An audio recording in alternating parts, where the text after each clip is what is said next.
अगर आपके बाल दिन पर दिन पतले होते जा रहे हैं और हर दूसरे महीने न्यू शैम्पू या हेयर ऑयल यूज़ करने के बाद भी कोई डिफरेंस नहीं दिख रहा है, तो मे बी हो सकता है कि प्रोडक्ट्स में प्रॉब्लम ना हो, प्रॉब्लम हो तुम्हारी स्कैल्प में। And trust me, healthy scalp के बिना हेल्दी हेयर पॉसिबल ही नहीं है। तो इस वीडियो में मैं आपको बताऊंगी कुछ ऐसी डेली मिस्टेक जो अननोइंगली हम सब करते हैं। हेयर ऑयलिंग का राइट मेथड, स्कैल्प टाइप के according complete hair care routine, lastly diet and lifestyle tips जो एक्चुअल हेयर ग्रोथ को सपोर्ट करते हैं। तो वीडियो को एंड तक जरूर देखना।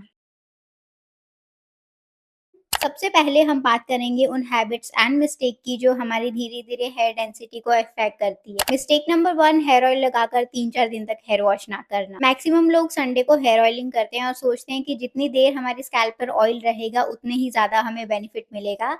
बट एक्चुअल में हमारी स्कैल्प को नरिशमेंट के लिए इतना ज़्यादा टाइम नहीं चाहिए होता है। अगर ऑयल हमारी स्कैल्प में ज़्यादा देर तक रहेगा, स्पेशली जिनकी भी ऑयली स्कैल्प है, तो वो डेड स्किन और डर्ट के साथ मिक्सअप होके एक बिल्डअप क्रिएट कर सकता है। इसीलिए जनरली हमें हेयर वॉश से 1-2 घंटा पहले ही हेयर ऑयलिंग करनी चाहिए, या फिर अगर आपकी ज़्यादा एक्स्ट्रा ड्राई स्कैल्प है तो आप ओकेजनली ओवरनाइट ऑयलिंग भी कर सकते हो। मिस्टेक नंबर 2, स्वेटी स्कैल्प पर ऑयलिंग करना। जिम, वर्कआउट या फिर इतनी गर्मी में एकदम स्वेटी स्कैल्प पे प्लीज डायरेक्टली ऑयल अप्लाई मत करना। स्वेट और एक्सेस ऑयल ये सब मिक्सअप होकर तुम्हारे बालों में बिल्डअप क्रिएट कर सकते हैं और तुम्हारे जो पोर्स है बालों के वो क्लॉग हो जाएंगे और उससे तुम्हें आगे जाके और भी ज्यादा प्रॉब्लम होगी। तो हमेशा याद रखना, हेयर ऑयलिंग से पहले अपनी स्कैल्प को अच्छे से क्लीन कर देना। Mistake number 3, more oiling means more hair growth. ये सबसे बड़ा कॉमन मिस्टेक है। हेयर ऑयल कोई मैजिक पोर्शन नहीं है, उसका सिंपल सा काम है हमारी स्कैल्प को नरिश करना और हेयर शाफ्ट को प्रोटेक्ट करके रखना। अगर हमारी स्कैल्प लिटरल ऑयल में डूबी रहेगी तो जो फॉलिकल्स है वो कंफर्टेबली काम नहीं कर पाएंगे।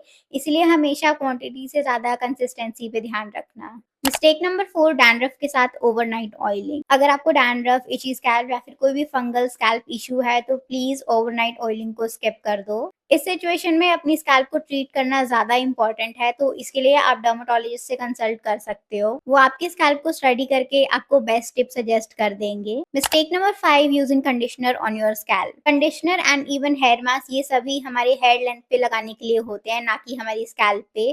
अगर आप इसको स्कैल्प में यूज कर रहे हो तो आप एक्स्ट्रा बिल्डअप क्रिएट कर रहे हो। मुझे पर्सनली डव एंड लॉरियल के हेयर मास्क एंड कंडीशनर दोनों ही काफी पसंद है, तो आप इनमें से कोई भी ट्राई कर सकते हो। मिस्टेक नंबर 6, नेल से अपने स्कैल्प को स्क्रैच करना। डैंड्रफ हो या फिर नॉर्मल इचिंग, अपने नेल्स को अपने स्कैल्प में यूज करना प्लीज अवॉइड करो। एंड इवन स्कैल्प मसाज करते टाइम भी ध्यान रखो कि आप जेंटल फिंगर टिप का प्रेशर ही यूज कर रहे हो। Mistake number 7, daily tight hair style. रोज tight and sleek hair style तुम्हारी हेयर लाइन को काफी ज्यादा इफेक्ट कर सकता है, जिससे तुम्हें फ्यूचर में रिसीडिंग हेयर लाइन का प्रॉब्लम हो सकता है।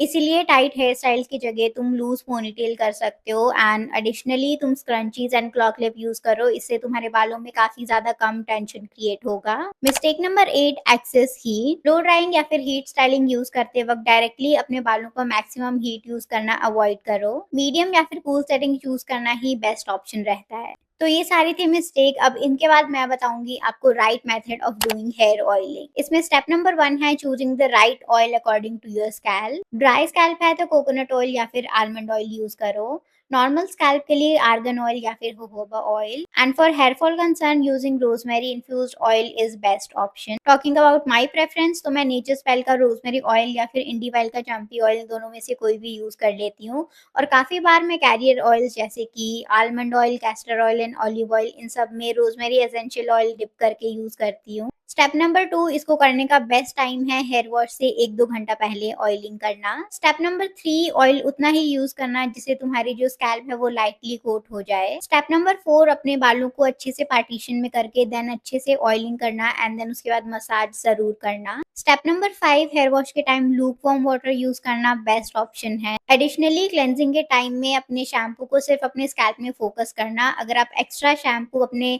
लेंथ के लिए यूज करोगे तो वो ज्यादा ड्राई हो सकते हैं। अगर आपकी ऑयली स्कैल्प है तो वीक में एक बार डबल क्लेंजिंग करना भी काफी अच्छा रहेगा। इसके लिए आप विशकेयर का मल्टीपेप्टाइड शैम्पू या फिर लॉरियल का हाइलुरोनिक शैम्पू यूज कर सकते हो। ये ऑयली स्कैल्प के लिए काफी अच्छे ऑप्शन है। Now we will talk about proper hair care routine according to different scalp type. Oily scalp, week में 2 से 3 बार शैम्पू, वीक में 1 बार light weight oiling, conditioning only on lengths, hair mask in 10 to 15 days, additionally once और twice a month you can use Bare Anatomy scalp scrub. For dry scalp week में एक बार shampoo. Hair wash से पहले hair oiling. Use hydrating shampoo conditioner on every hair wash. Week में एक बार nourishing hair mask and additionally avoid hot water shower. For normal scalp, 2 hair washes per week, oiling once a week, and conditioner after every wash.